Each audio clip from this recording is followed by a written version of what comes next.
And luckily, only 3 kittens drowned. Joe?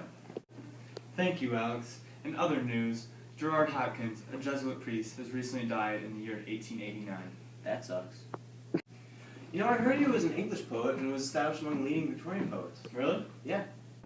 Okay then. Well, let's send it out to Studio B- with Xander. More on this guy. Xander? Thanks, Joe. I found out that Gerard Hopkins, born in 1844, was born in the town of Stratford, east of London, in England. His parents, Manley and Catherine Hopkins, were very influential on his life. In fact, his father, Manley, found a marine insurance firm, was a British consul general in Hawaii, and a church warden, as long as a published writer. His family moved to Hampstead in 1852 and attended Highgate School, a boarding school. His first ambition was to be a painter, and one time when he grew older, he abstained from salt for a week. Back to you, Joe. Thank you, Xander. Now send it over to Studio C with Joe Comer. Thanks, Alex. Joe Comer here talking about Oxford and the priesthood. At Manley College at Oxford, he studied the classics. Hopkins was an unusually sensitive student and poet, as witnessed by his class notes and early poetic pieces. It was at Oxford that he forged a lifelong relationship with Robert Bridges, which would be of importance in his development as a poet and his posthumous acclaim.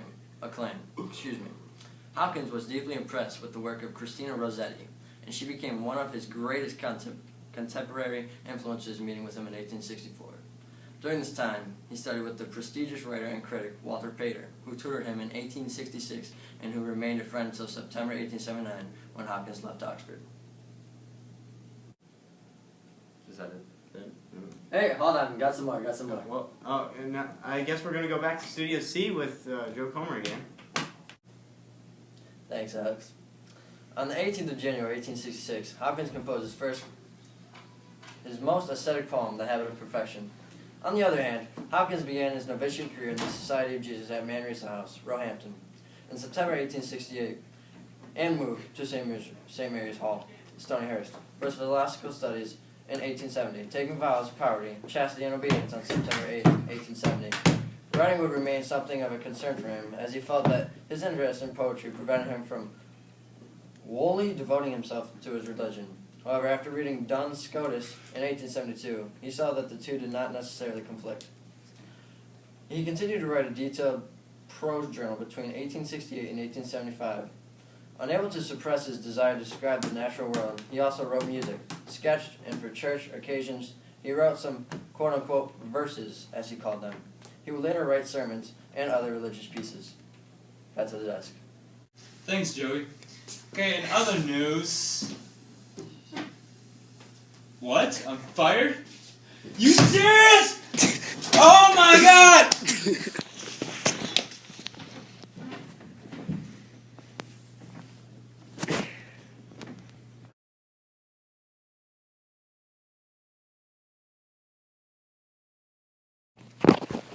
Well, sorry for the inconvenience, folks. Seems like Holly's been fired. In other words, removed from this position. Now I'll send it over to Xander instead of reading the hobo. Xander?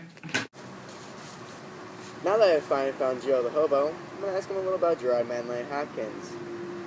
Joe, how do you know Gerard Manley Hopkins' life so much? He was my cousin. Your cousin? Yeah. Okay, we'll go with that. What was the last 5 years of his life? His workload was extremely heavy. He had bipolar disorder. I didn't like the bipolar disorder that much. His eyesight began to fail. It did fail after a while. He didn't like living in Dublin. That's where he lived. With his family, right? Yeah. He felt confined and dejected. As a Jesuit, he had an artistic dilemma. So, did he publish any of his writings or anything? Not that I know of. Yeah, no.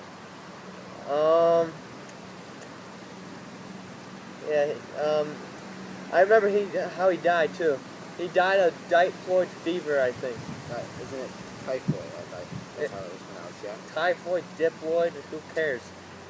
In 1889, that's when he died, okay? 1889, got it. Yep. Yeah. Where was his funeral at? It was in St. Francis Xavier Church. It was in Dublin. What part of Dublin, do you know? I have no clue. Okay, how about the cemetery? It was Glansnevin Cemetery, I think. Glagsnevin? Glansnevin. Yeah. Yeah. Alright, thanks, Joe. I'm gonna let you go ahead and go back into your Fort Treehouse thing, and you have a good day. Thank you. Hey, Ed, one thing. You look kind of familiar. Can you tell me why? Nope. Don't come down to the studio, whatever you do. Nope. Back to Alex.